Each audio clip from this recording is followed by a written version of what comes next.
Hello viewers, welcome back to అన్నప్రసాద channel. ఎప్పుడైనా కాస్త బద్ధకిచ్చినప్పుడు టిఫిన్స్లో ముందుగానే ప్రిపేర్ చేసుకున్న పొడులు ఉంటే బాగుంటుంది అని అనిపిస్తుంది కదా.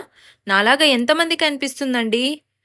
అలాంటి వాళ్ళ కోసమే ఈరోజు నేను చూపిస్తున్న కర్రీ లీవ్స్ పొడి.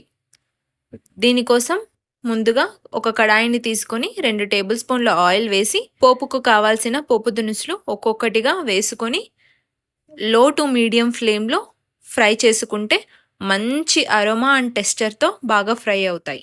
2 టేబుల్ స్పూన్ల శనగపప్పును వేసి ఇలా దోరగా నూనెలో వేగేంత వరకు ఫ్రై చేసుకోండి. అదే కడాయిలో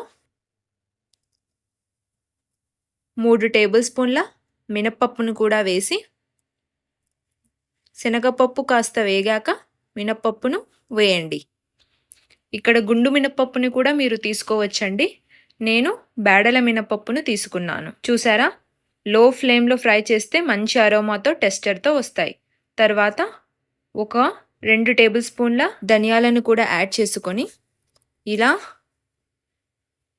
నెమ్మదిగా ఫ్రై చేసుకోండి. ధనియాలు కాస్త వేగాక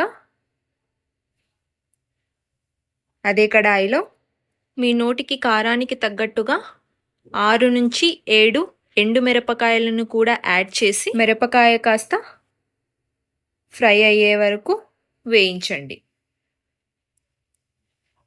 ఎండు మిరపకాయలు కాస్త ఫ్రై అయ్యాక మనం పక్కనుంచుకున్న 500 గ్రాములు కర్రీ లీవ్స్ని ఇందులో యాడ్ చేయండి.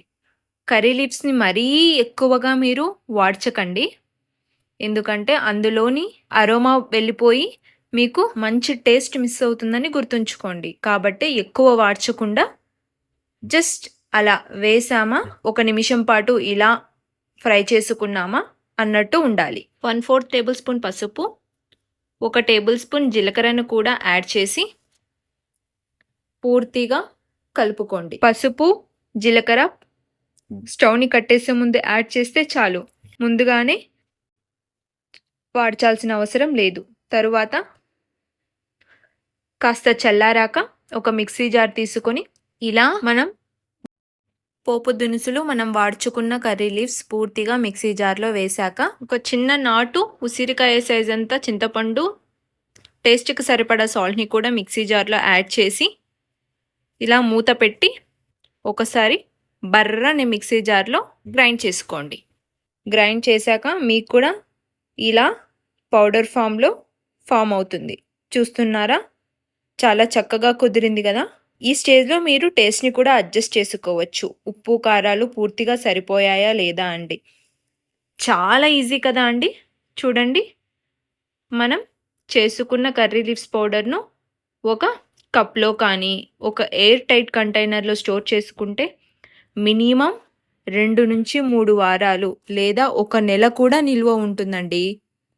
వీటిని ఇడ్లీలో కానీ, దోశ, బాక్రీ, చపాతీ వేటిలోకైనా ది బెస్ట్ సూటబుల్ కాంబినేషన్ అనే చెప్పుకోవాలి. ఇంకా వేడి వేడి అన్నంలో నెయ్యి వేసుకొని తింటుంటే ఆహా, అమోఘంగా ఉంటుందండి. ఇంట్లో ఎటువంటి కర్రీస్ చేసుకున్నా, ఇంకా నాన్ వెజ్ ప్రియులకైతే ఇంకా చికెన్లో అలాంటి వాటిల్లో ఈ పొడిని ఒక్క స్పూన్ యాడ్ చేసి చూడండి, టేస్ట్ నెక్స్ట్ లెవెల్లో ఉంటుందంటే నమ్మండి. ఇంకెందుకండి ఆలస్యం, ట్రై చేస్తారా? నచ్చిందా? అయితే ఫుల్ వీడియో లింక్ డిస్క్రిప్షన్లో ఉంటుంది. మీరు కూడా ట్రై చేసి మీ పిక్ని నా ఇన్స్టాగ్రామ్ ఫాలో అవుతూ ట్యాగ్ చేస్తూ కామెంట్ చేయండి. బై ద వే, సబ్స్క్రైబ్ చేయడం మాత్రం మర్చిపోకండి.